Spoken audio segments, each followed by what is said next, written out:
Welcome to First State Kopites, a podcast for Delaware's Liverpool supporters and their friends.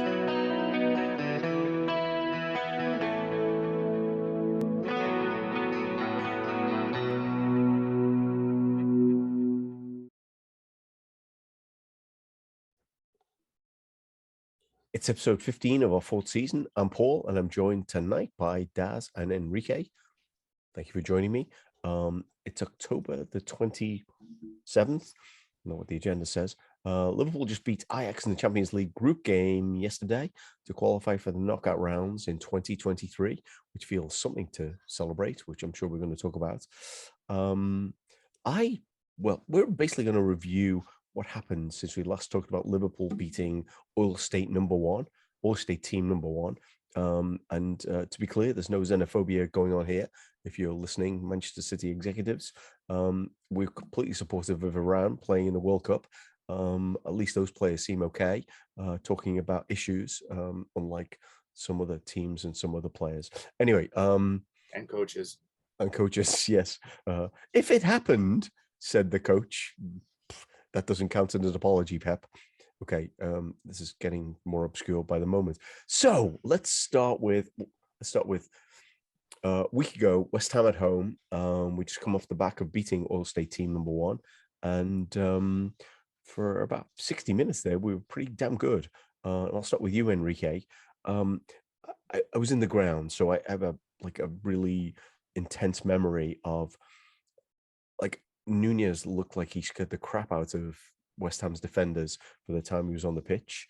And I have argued this weekend to someone who wouldn't listen to me that Nunes' ceiling might be higher than Haaland's. What do you make of the game? But I'm particularly interested in whether my view is slightly deranged by sort of being impressed with him, because the 90 minutes I saw him play, both against City and both against West Ham. Yeah, I mean, Nunes is a delight, first of all, to watch. Whether or not he's able to reach the same ceiling as Haaland, I think we should just enjoy him that we have him, because he really is. He's extremely fun to watch, and he seems like he's not so fun for other defenders to be paired up against. But I think if looking at the West Ham game and then leading into the Forest and the Champions League games that followed up, I think we can see an overall trend that's slowly skewing towards the correct direction, despite every bump we seem to hit along the way as far as injuries go. But with the West Ham game in particular, I thought that was a game that could have been very, very tricky for us. Was tricky for us at times, but it was a good it's a good 3 points to get out of it. And there's nothing that I had. There's no strong disappointments coming out of that game, which I think is at this point, that's kind of where I'm at with coming out of games, because when you have these high expectations that we had going into the beginning of the season, and then to have them so quickly shot down and brought back down to earth, you start to look at games like West Ham, just get in there, get the 3 points, however you need to do it and get out. And on that day, we were able to do just that. Yeah. So many ways to go here, Daz. But let me go with this. So again, watching the game live and then listening to it back, awful lot of commentary about how crap various players were. I think on balance, Fabinho didn't look great when he came on, but I'm not sure I'm blaming anybody else. It was really, really windy. And I know Klopp doesn't talk about the weather anymore because he gets a lot of grief about it. But I do think a lot of the danger that West Ham created was a consequence of them pumping the ball really high in the air and it landing somewhere where it shouldn't. Your take on the game, because I think those chances they had at the end of the game, West Ham that is, really skewed our perspective on this one. Again, looking at it back, Firmino could easily have scored. Zouma probably should have scored for us with his attempted clearance, the one that hit the bar. What was your take on how the game played out? Jesus, it feels like it was a lifetime ago already with the number of games we've had played since then. Only two. Look, I joke, but I did have to go back and refresh my memory a little bit about it. Alisson got man of the match according to FOTMob. And you saved a penalty, right? I guess that was huge. he owned that penalty. It was ridiculous. Like Jared Bowen could take that shot 45 more times and he'd save it every single time. It was unbelievable how dominant he was in that save. But just on the Alisson tip, it's like he's probably been our best performer this year. So I don't know if you guys remember when Manchester United went all shite right after they were good. And the only reason they remained anywhere decent was because of the guy between the pipes. Like he played, like I think he got player of the season twice on the bounce. Yeah. I hope that that's not going to happen to us. And I don't think that it will. But it's just reassuring to have him back there. And like some of the shots that have gone in, like he couldn't have saved. Like, because if he could have, he would have. Like that sounds really stupid to say, but like he has his ability to make really difficult saves look routine is ridiculous. And according to FODMOB, and again, like the metric seems to change from site to site, but they also had West Ham with a better XG than we did, even though we had 22 shots and I believe 7 of them were on goal.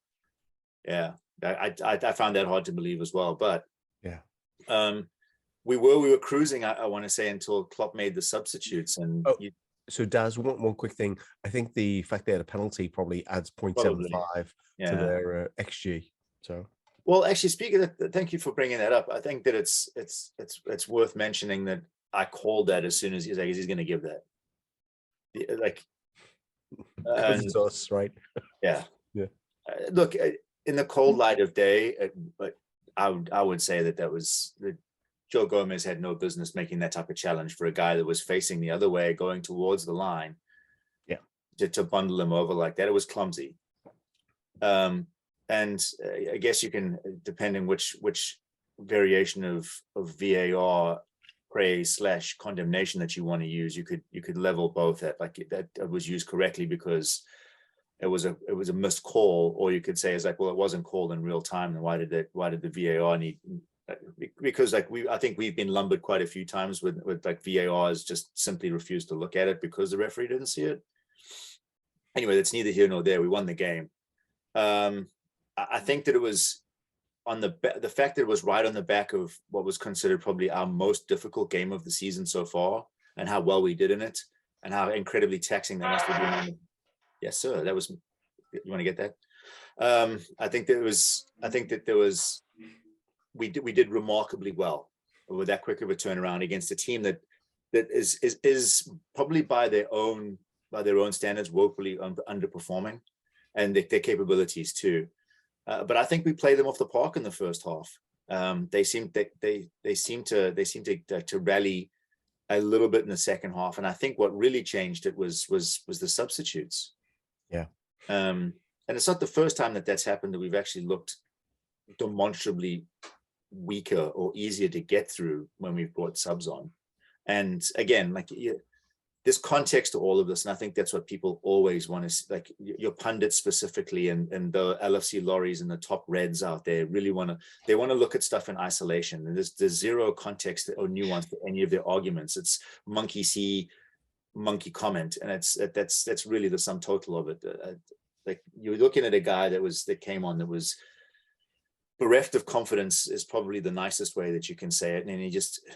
Fabinho, right? Yeah, he just didn't. Yeah. And I've been fairly critical of him, and I think that it bears criticism. But again, we just talked about this off air, Paul. Like the fact that he didn't look like himself at the end of last season, and we kept throwing him back in and kept throwing him back in and kept throwing him back in, and I just think that we've asked him to go at 1 mile post too many, and he's just struggling to get his legs back in. And the guy doesn't have to read English to almost feel like the hate and bitterness that's coming across the social media airwaves. Like, Jesus, people are giving me tons of stick here, and I'm sure it does impact him at a certain level.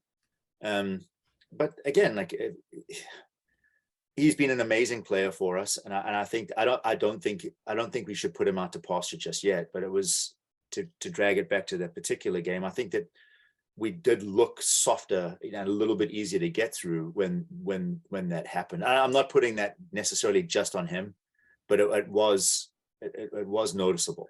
Yeah. So I do feel like noticed it in the ground. His performance felt demonstrably worse than anyone else who was on the pitch before or after him. Like he did really look off the pace. The mitigating thing, and then let's move into the Forest game as well. It's like they played 3 games. So I'll go to you, Enrique. They played 3 games in 140 hours, which I think, from a sports science perspective, is wrong. And with the injuries, they didn't have a lot of options to change out. So he's trying to mix the minutes for Henderson, Milner, Fabinho. He clearly wants to have like a grown up on the field for all the young players, which means that at some point you can't play Milner and Henderson together, because you need to have one of them on the field, and they can't play all 90 minutes.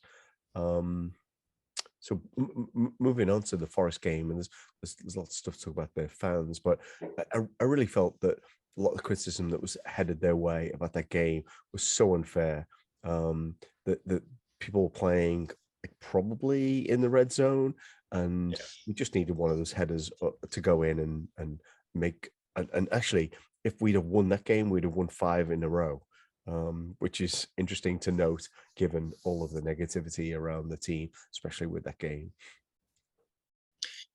Yes. The Forest one is frustrating, but it is one of those that I think once the lineups came out, you start to get worried immediately, right? When you look at that midfield, and not because you don't trust the guys, but just because I don't believe that combination of 11 ever actually played together at that point. And I'm not sure. And not a lot of pace either. So no, and it was too much of a balance, I guess, too much experience and too little experience there. So there's a lot of things that you can point to.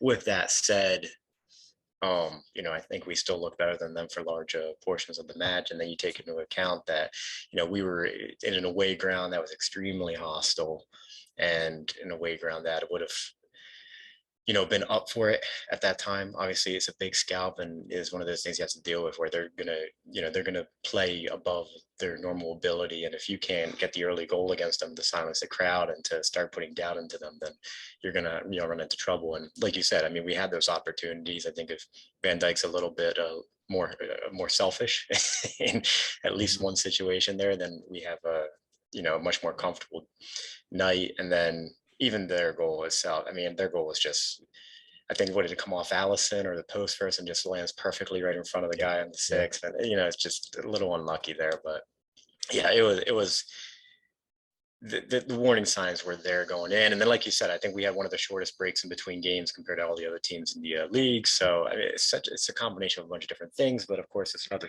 scenario where people that want to push a narrative are going to take their pick at what narrative they want to push. I certainly saw some people blaming Trent, and I was just thinking, I don't even think he was out there. It's whoever they wanted to blame, they were going to put the blame on. It was a tough one. It's a tough one to take, and like you said, it's one of those that when you take a step back and look at the bigger picture, had it been a win or even a draw, then we're not feeling so down about the team at this point. But as for Fabinho specifically, I agree with you, Daz. Can't forget, this is the guy that we threw in center back for half the season to get us through the last injury ravaged season. So I'm always gonna have immense love for the guy, and I'm not ready to write him off. Ideally, in a world where we do have some better depth and we were able to take him out of the lineup for a little bit, refuel him, give him a little bit of a break, kind of like what we're seeing with Andrew Robertson now. And if you look at how Robertson played in that last game, I think he got man of the match. It's something that we could be used for Fabinho, but unfortunately we don't have all those options right now. Mm-hmm. So we'll talk about the Ajax game in a few moments, and possibilities for Bakcetic, who finally got on the field to replace Fabinho. I was asking for it. A couple of other things. Figured out what his actual last name is. I'm just going to go. I'm just going to go with a badger, because he kind of reminds me a little bit of a badger, the way he runs around the field. I think Paul said it to me about 5 times, and I still we were going back and forth. It doesn't rhyme with Rakitic, I don't believe. I think it's Rakitic or something. Yeah. Yeah. You can put out one of those videos with how you pronounce it. And the confusing thing is, it's like he grew up in Spain, so it's probably pronounced something differently. I do want to go, before we finish with Forest, do want to, like, I feel like this is your chosen subject, Daz. Another shift fan base, because like of all teams to be doing Hillsborough chants, because those fuckers could have been in Leppings Lane End instead of us. Yep. And the constant same old Scousers always cheating. Really? It's like, who are you? Are you like some, like, I don't know. I'm like so offensive. Find it, like, the whole thing so offensive. Well, that's the problem with it, isn't it? It's so jarring. If it wasn't so jarring, it should just be boring, because it doesn't matter which fan base comes to Anfield or wherever we go. It just seems it's in vogue now for them to do it.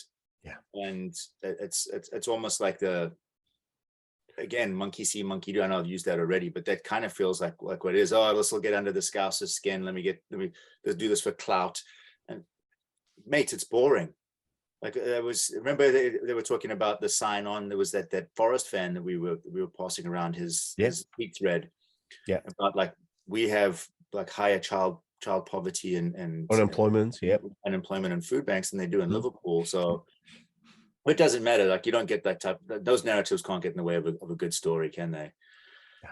And it is like, it's maddening. I don't know, man. Like, I kind of go through a gamut. It's maddening, and then it's disheartening that what is it going to take to shift this? Like, the FA seems completely disinterested in making any type of statement or saying this is no longer acceptable. It doesn't surprise me, like racism, homophobia, it doesn't matter what it is. They give some sort of like pale lip service to something, and then like they forget. It's like, oh, here's I'm going to write this bitch a sonnet. These bitches like sonnets, and that's what they do. And then they're done with it. Yeah. And like there's no substantive change. There's no procedural changes. And I say this on these airwaves all the time. If you want to change it, you have to smack people in the pocketbook. It's the only way you're going to start changing it. It's like you start saying, okay, you lose your allotment for away tickets. It goes down to 30% of what you had before. Would they care? Perhaps not. But like they won't be singing it as loudly, because there'll be 30% fewer of them. Yeah. Is it less or fewer? I always get that wrong. As an English major, I should know that. I always cock it up. Is it 30% less or 30% fewer? There's a formula. Oh, I'm sorry. You've fewer. Fewer. Thank you, Enrique. God bless you. See, that's why we bring in the big brains. Okay, glad I shouldn't have spoken. So I do think that's in the end the only consequence. And I love that the club called it out against City, but they did not call it out against Forest. And significantly, I also heard that, I can't remember, like somebody, it wasn't in the UK or the US conversation, someone called it out on their broadcast.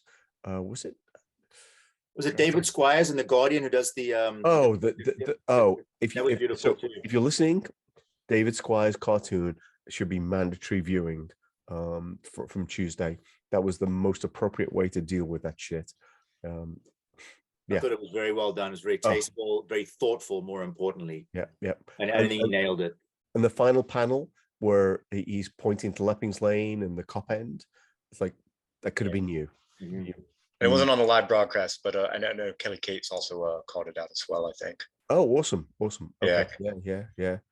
So but it's one of those things, and I was having a thought today. What if, because I would almost love to just see Henderson just pick up the ball in the middle of a match the moment he hears it, and just take the yellow card and just explain to the ref, like, you expect us to play when everybody can hear it so clearly, right? Because then the ref would have to actually put it in the official match report when he submits something, just something to get it done. Because it's almost like Daz said, like you almost have to just start punishing people. I don't know if you can take away their allotment of tickets, but let's charge them double, like do something just because. And I agree with you too, Paul. It's like, it shouldn't just be for the big games that they put in the complaint. It's got to be every single team that does it at this point, because it's just stupid. You said pick up the ball there. Could Henderson pick up the ball and just tell everyone like leg it, we're off the pitch, and walk off? What would the response? to stop the match. Well, I mean, the ref would have to put something in the unofficial writing, right? Yeah. At the very least, I think at this Right. point, it'd be worth the yellow just to get it officially. Like, look, you want us to play, and we have our supporters over here getting abuse. Is he gonna yellow card everyone if the entire team walks off the pitch and goes into the changing room? What happens at that point? I don't know. But I love it. I love it. Go ahead and try it out on a League Cup game, right? I think we started off with we should ban them, but like that's gonna be really hard to do. But I think charging them more is a good way to go. Limiting the number of tickets, and then the players themselves pointing it out. I think these are things that we should definitely be thinking about. Yeah. Yeah. Yeah. At this point, if I'm Henderson, I'm bringing it up every single post-match interview that it happens. Especially after that shit like apology from Guardiola. That non-apology. Yeah, like if it happened. Yes. There's no way that you could not have heard it. Yeah. Well, I don't know. In the middle of the field, they heard it on the other side of the pitch. He's no way you couldn't have heard it. He's a little out there. Maybe his hearing is problematic. I don't know. His recollection apparently too, selective memory. Yeah. How many times did they? It's like, so maybe actually we should be using that meme. Like, how many times did they chant? Twice. More than that. Okay, it was more than that actually, but they actually weren't that loud, as I think I pointed out on last week's podcast. Okay, final thing on the Forest game, when I think it was just a step too far. It may not have escaped your notice that Paul Tierney, who Klopp had previously called out as someone who doesn't listen to him, was refereeing the game. There were some classic hallmark things here. The first Liverpool player to get booked, of course, the first player to get booked is a Liverpool player. After Konate cleaned out Elliott and Gomez, I think, in the first half, never got a card. And then in that second half, we had a break, and he called it back for offside or some ridiculous decision to allow Forest to regroup. I know I don't care for a lot of these referees, but some of the decisions were bizarre, weren't they? I blame myself. I actually said at one point out loud, I was like, well, Tierney's not really cocking this up. And I blame myself. And then it wasn't so by the way, it wasn't egregious as it had been with Oliver or Taylor in the previous weeks. It just felt like, just referee the game fairly, Good luck with that.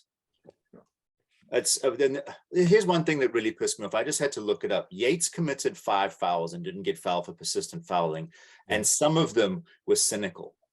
Yeah. And there was the one in the box where Ali went up for the header at the end of the game, and he could have got a toe on it, but Yates has him around the waist with his head in his chest, pushing him backwards, and he called it the other way. Of course he did. Yep. Sorry, I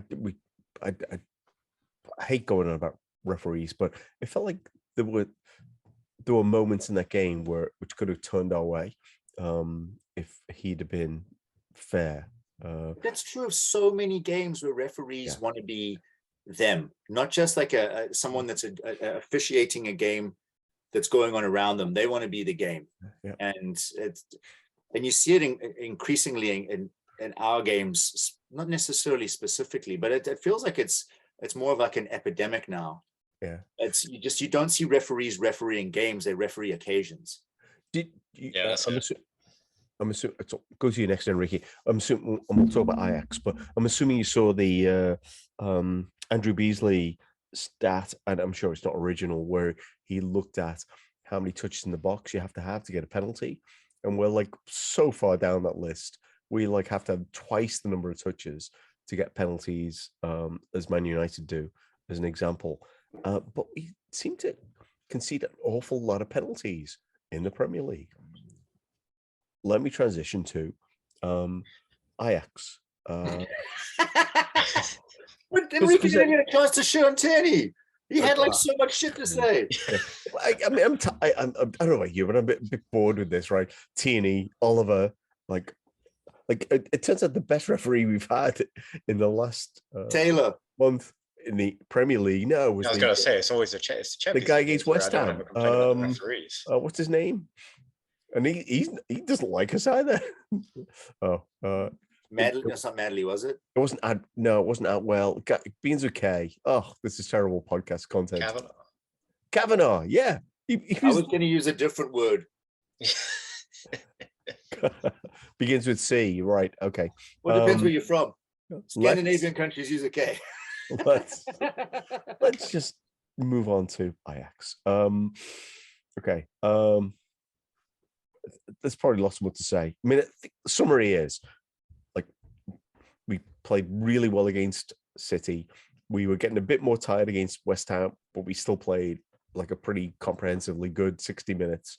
And Forest was just a step too far, like combination of injuries and players having played too much. And even now, we probably should have won. Ajax, many people come into this game with a sense of foreboding because we'd lost one game against the worst team, possibly the worst team in the Premier League. The sky is falling. The sky is sky falling. Was falling. Yes, it definitely was before Wednesday. But then we played this one with 100 hours between those games. Lifetime. Yeah. As much. We started really slow. I don't know who wants to pick this up. It felt like we'd not figured out where Ajax were going to pass the ball, which meant that they had. I counted on watching it back 4 big moments where they could probably have scored. The one that hit the post, I do think that might have had something to do with the fact that the guy was shooting against Alisson Becker and needed to make it perfect. But first 20 minutes was tough. But I do think we figured it out. Am I right, Daz? We did.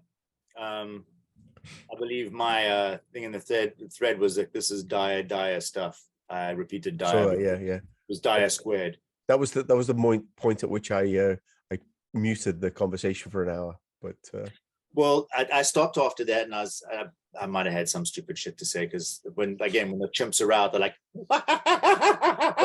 hammering on keys, and that's you say some stupid shit when in a passionate moment. But I said like, look, I'm just going to enjoy the game. The hell with this. And as soon as I said that, we scored. So I definitely enjoyed it. Daz strikes again. No, I think we talked about this off air, Paul. I think that there's been quite a few games this season where we need to take a jab on the chin before we spool it up. I thought about this the other day as well. Do you remember those what do they call the gramophones where you'd have to and then the music would start playing? So just to be clear, I'm not that old. I don't remember them. But... Oh, I thought you invented it. No, but it kind of reminds me of the old gramophone where you have to wind it up and like you hear like the music sounds really disjointed and kind of almost like demonic for a second. And then as it gets up to speed, like it just pumps out beautiful harmony. And I feel like that's kind of how we play. It takes us outside of potentially the Palace game where we came out on fire. Like it's taken us a solid 15 minutes to get into games. And unfortunately in the first 15 minutes is ordinarily when we're conceding one. And I think that's probably where like I'm looking at it. I'm like, yeah, this is like we need to have a shot across the bows before we kind of snap into gear. And again, like we just talked about this, like there's very little context and people like to look in stuff in isolation. Remember we were talking about Ben Johnson wanting to murder all of them on Saturday morning right afterwards. And then like, once again, they're on top of Olympus, like holding up statues and whatnot. But we're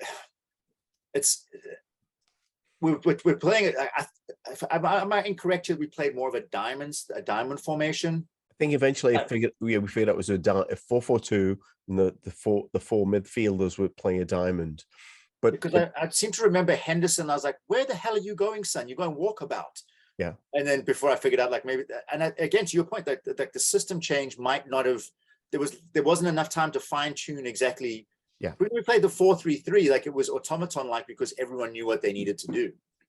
Yeah. And everyone was performing at peak output. Whereas now we've changed the system to a 4-2, a 4-2-4, a 4-4-2, then a flat 4-4-2, then a 4-4-2 diamond. So you can forgive these guys for missing assignments or it's not necessarily the concentration. It's like they're not quite sure where people are supposed to be. Yeah. So and then it takes them that 20 minutes to figure it out. Once we figure it out, we were lights out. Yeah, I think unfortunately at the beginning the 4-4-2 probably looked more like a 4-1-3-2, if that makes sense. Yeah. The players. So yeah, so I think Ben Johnson captured this accurately, which is like the guy that looks a little bit out of form. I know. Let's leave him on an island so 6 people can run at him at the same time. And I think until they'd figured out where people were supposed to be and cutting off the passing lanes, it did feel a bit like that. And of course, at that point, it's so easy for the I hate Trent, I hate Gomez, like I hate Hendo to like chime in with it's all their fault. Whereas I do think a lot of that stuff got solved later on. Well, that's, I think what Enrique. So I want to jump in here just for a second because I had this thought around talking about context and nuance around arguments for players and performances in games. It was the same as in the Newcastle game. It's like people. I think what it was for us in that particular game was like it was the beginning of we'd just seen the rays of sunlight coming over the hills, and that was no longer a false dawn. We'd won 4 on the spin, or we'd run 3 on the spin, and these guys were minnows, and we were going back to our pomp, and like it's going to be amazing. And the crash felt more this time because of of who we lost against and how we lost. And oftentimes colors the way that we look at games. And then if you extrapolate or move forward to the Ajax game, we had that hangover. We carry that in. It's like that Chicken Little. We're just saying the sky is falling. We said that off air, and it's our memories are tainted by failure rather than success. And I wonder if that's for older fans specifically after our heydays in the 80s, and we wandered around in the 90s for so long in the relative wilderness. So it's not like we didn't win stuff, but it wasn't the Liverpool of yore. So we have a tendency to let that color how we view things, and it's always hyperbolic. It always feels like it's way over the top. And this is where your arsehole top reds keep coming from, because for some people it actually ties into the narrative inside their own head. Like part of this is true, so therefore it must all be true. And we just like, you need to take a step back and look at like all the factors, and just people don't do it because they want a point score, or they want clout, or they want someone on the internet to say that's a great point. And like, yeah, in isolation it can be, but you're so disingenuous not to look at it as a whole. Enrique, over to you. So I got a little bit of a different take on because I wouldn't be surprised if we went out there with the game plan of, look, they have to come at us. They're at home. We know they're going to throw everything at us, and just basically, it wouldn't surprise me if Klopp had gone and he told the team, hey, look, let's back ourselves, let's back our defense, let's back our goalie to come up and make the saves when it's needed, and let's just withstand that pressure for the first 20 minutes. And yeah, we cut it close, but at the end of the day, we got away with it. And I think that is in itself a little confidence boost that we could take going for the remainder of the season for our defense and our goalkeeper. And like you said, after the first 20 minutes or so, whether it was a combination of us figuring it out or them just saying, all right, well, that's all we had, that was us at 110%. And then that's kind of when we turn the screw a little bit. And that's something that I feel like we've seen this team do in the past and previous seasons, where we are able to just withstand pressure as the away team for the first quarter of the game, and then go at them from then on. But that's fine. So I told Paul when I came in, I think I came in the first 10 or 15 minutes I was in the car. So I actually only really was listening to the audio. And I told Paul, man, I'm starting to become convinced that the commentary, when they don't have anything smart to say or any actual good observations to say in the game, all they do is they just want to talk about how poor Trent is, because in the first 10, 15 minutes, that's all they wanted to talk about. I mean, it was, I can't remember the names of who was actually on the commentary team, but it was just doing my head in.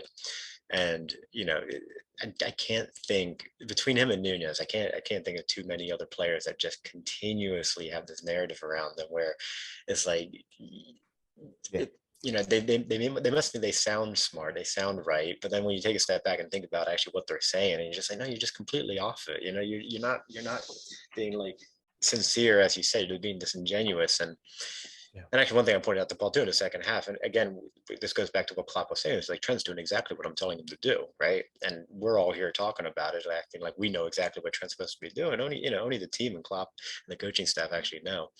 But Trent, in the second half, at one point, Trent's making a press up in the left wing position, and he doesn't win the ball over, but he forces the defender to make a very, very hasty pass. It's hit hard at his teammate, who isn't able to control it, and Carvalho is able to win possession off of that.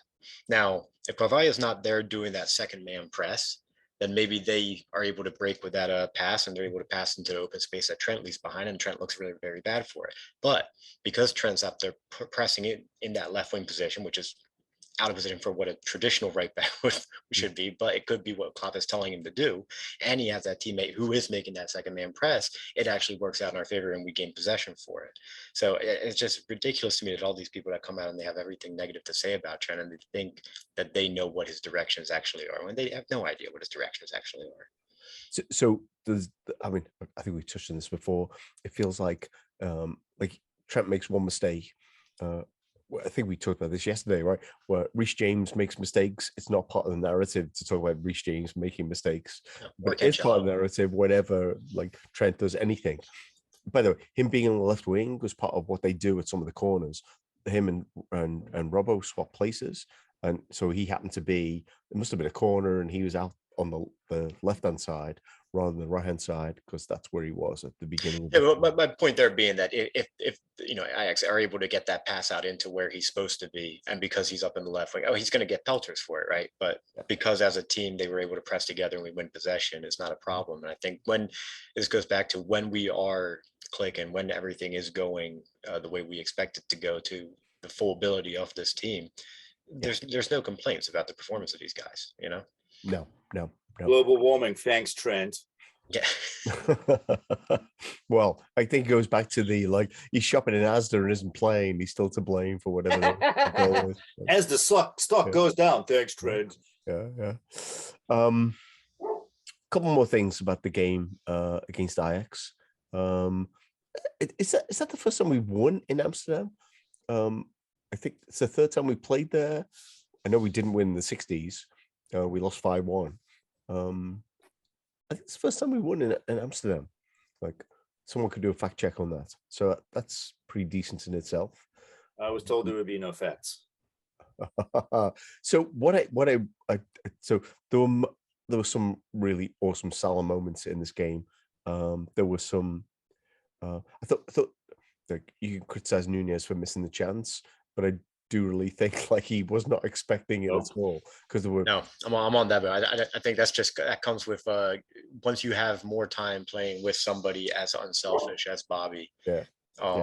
And actually, if you look at the starting position, because the replay that everybody's going to show is from the moment of Bobby's pass, but when you look at the ball before it actually reaches Bobby, he covers more ground than Salah.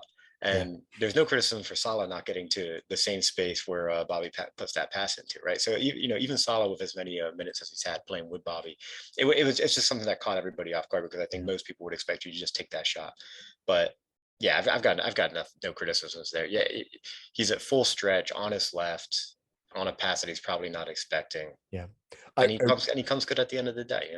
I really do blame the crowd for that, though. Like, if you're going to sing a song about pass the ball to Bobby and he will score, why shouldn't I be waiting for someone else? This is false advertising. Pick it up, right? I feel duped. Yeah. Sorry. By the way, that post is still wobbling. He mangled that ball. He absolutely leathered it. Which one? The one off the post.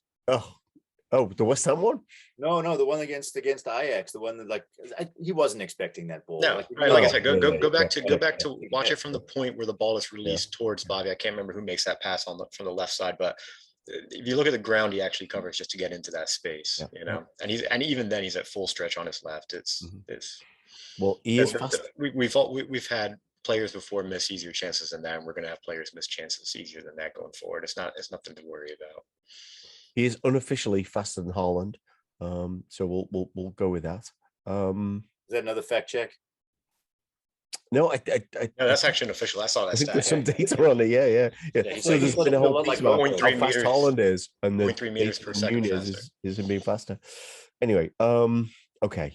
Did you say meters? Yeah, because that's what they're doing meters now. Even though England is out of Europe, they still do meters. Yeah.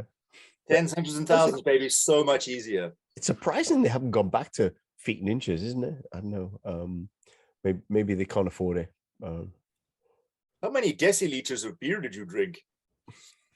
That's a really good question. Like the ex calling you and saying, "No, baby, look, I changed."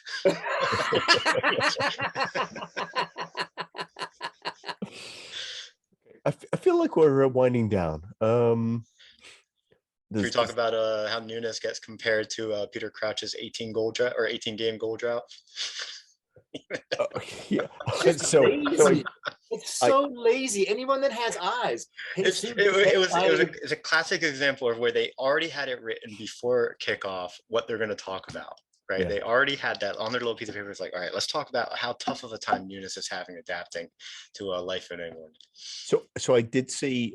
Did you share this with us, Daz? Someone shared. It might have been Sean. There was a goals per minute thing. He scored 7 goals. Said the thing, like one every 90 minutes, something like that. And someone said, no, he's only scored 6. It's not that frequent. Well, apparently the person originally was including the goal in the Community Shield, but still. What I like about that, I think it's if you actually take out the minutes and the goal from the Community Shield, his goals per minute ratio actually gets better. Well, but the goals per minute is ridiculous, right? It's like it's at a level that very few players. I don't think Kane's level is quite that, is it? Wait, can we officially say that Haaland's on a drought? Not that like just to like, because he was scoring for like, what do you have, 3 games with 3 hat tricks, and then with hat tricks, and then like I don't think he's scored, and now the narrative is he had flu symptoms or his foot hurt or right, they took him off in the game in Scotland. Yeah. It's been over 120 minutes without a non-penalty goal. Ooh.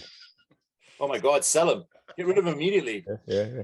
So I don't want to go for drought, but I'd like to keep a track on this stat. They play Leicester this week. So we should wrap up in a few minutes. But they play Leicester this weekend, right? Leicester, who have been shit for most of the season, suddenly scored a bunch of goals in the last 2 games and are no longer in the relegation. Have you seen, so ever since they've put in the knockoff of David Luiz into their back line, what's his name, Prias or something like that? Fayas. I know. Yeah, so no clean sheets before he's been in their lineup. Yeah. And since he's been in their lineup, they have 4 clean sheets and 6 or something like that. Ooh. So I'm getting my hopes up that an away trip to Leicester isn't as easy for City as many will think. Plus, it's the early kickoff. Ooh. Teams usually don't like that. Well, City, that doesn't matter to City though, because they don't have any fans anyway, so it's not going to be like atmospheres going to play a part. Yeah, but on Nunes, like I'm going to take it back there because I love him so much. But like, he's chaos. Yeah. He's so fun to watch. Yes. Chaos. Yeah. And the thing is, like, it kind of seems like a couple of guys on the team are already starting to figure out how to harness the chaos. Yeah. Our guys. I like that thing where Robertson told him at halftime. It's just like, don't worry about that miss. I'll put one on your head. Yeah. So a thing I love is Salah clearly thinks Nunes is the guy to like do stuff with. So Neil Atkinson a couple of weeks ago said, I'm not sure Mo Salah thinks Luis Diaz is the real thing, but he definitely thinks Darwin Nunes is the real thing because he keeps passing to him and celebrating everything he does.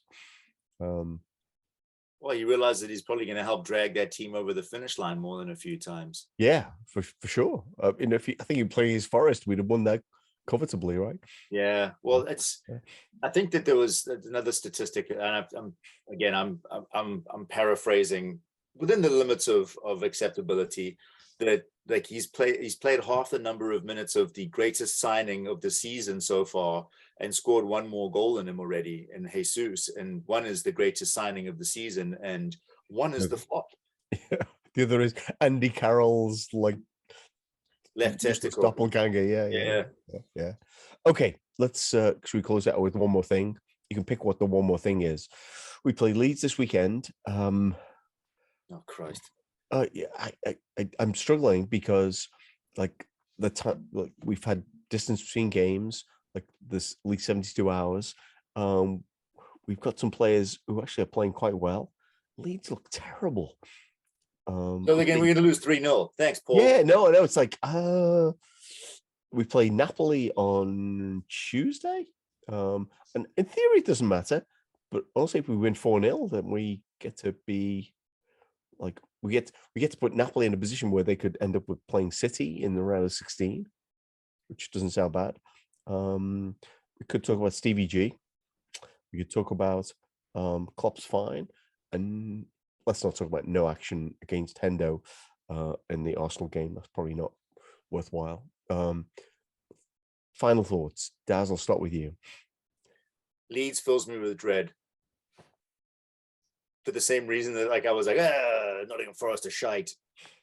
Like, it's just because it's just so us. Like, we picked exactly the right place to rob from the rich and give back to the poor in Nottingham Forest, and it's pretty much exactly what we actually did. Actually, sorry, just slight detour. My wife, who does not follow football, is like, they're called what? Nottingham Forest? What? What does Sherwood Forest got to do with them? That was quite funny. Napoli, I'd be interested to see what both coaches go with there in terms of what their lineup's going to be. Both of them are in. Yeah. Klopp would probably like to redress rather, like what happened in the away leg. But again, is he going to? Yeah. Who do we play after that? Spurs. I think we play Spurs right after that, don't we? Well, 5 days between those two games.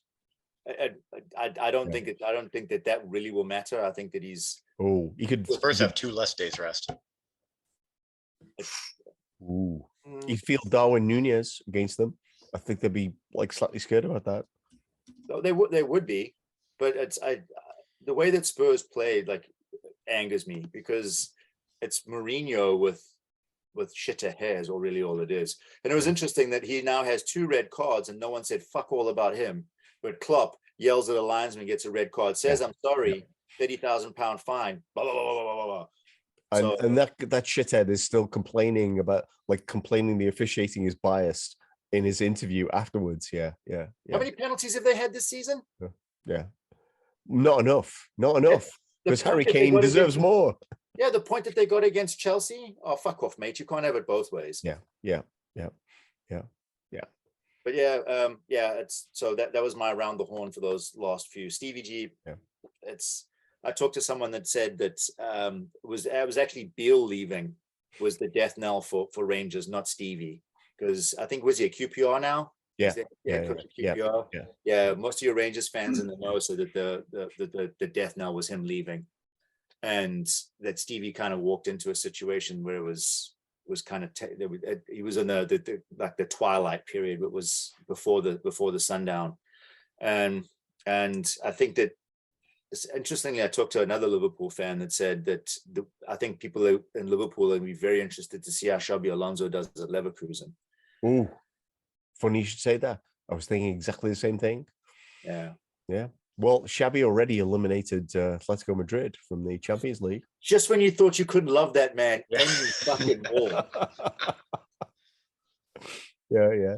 So I actually I'll leave you with the final thought. Enrique, I do want to go back to a misunderstood message of mine where I was claiming that Barcelona and Juventus had boycotted the Champions League knockout stages, which I think was misread as like, oh, they made a statement, they took some action. No, it's just they were both shit in the group stages and they're eliminated. But it did feel slightly ironic and funny. I read somewhere that apparently the Barcelona fans were chanting UEFA is mafia. Yeah, no, but did you see why? Because UEFA didn't front them like several seasons worth of Champions League money. because they're like, rightly so, because they're like, well, we can't guarantee you're going to be in this competition. Go back to Spotify. Talk to Drake. It's great. Yeah. Yeah. Oh, man, we could go on a tangent there. Would we take Dembele on a cheat? Well, clearly they have to offload somebody. Another lever has to be pulled, or they have to offload somebody. I did enjoy the Guardian Weekly's podcast, which is every day, not weekly, where they said that Barcelona had pulled the Europa League lever. Leaving. That's a good one. That's a good one. Let's go. Final thoughts. Okay, so started bad. Unfortunately, I kind of side with Daz on. I'm more worried about Leeds than I am Napoli, if that makes sense. Take out the context of which game means more to us right now, but as far as the strength. So here's the thing with Leeds, right? And I was listening to Roger Bennett, and apparently speaking to In the Nose at Leeds, this is the do or die game for Jesse Marsch, right? So apparently he doesn't get a result against us, he's gone. So add that on top of when you have a team that's on this long of a poor run, you don't want to. You want to play them early in that run, right? You don't want to play them 10 games into a winless run, because eventually that run does end and they do get a win or a point. So that has me worried, because they've got everything to play for, and we just have to hope that us being at home is enough to see us over the line. On a more positive note, as for Napoli, so they rotated a lot against Rangers. They got the job done. I'm tempted to think that they will continue to rotate at least a good chunk of their team again, because they are dead smack. Well, not in the middle. They are leading the Serie A. They have the league to worry about, and they're going to be more concerned with that. And I'm sure. What do we need to do? We need to win by 4, right? Yeah. Yep. It actually sounds doable to me. Hear me out, right? So I think. I want to challenge you on one thing. Okay. You have relatives in Leeds, right? I do have relatives in Leeds, yeah. Yeah. I'm just concerned they may be affected by that sort of. I may be affected by that. Connection. I do have a lot of love for Jesse Marsch and the American contingent they've got going. I would love Marsch to succeed. Don't get me wrong. Yeah. But not against us. Just not against us. against He has to succeed against us. Yeah.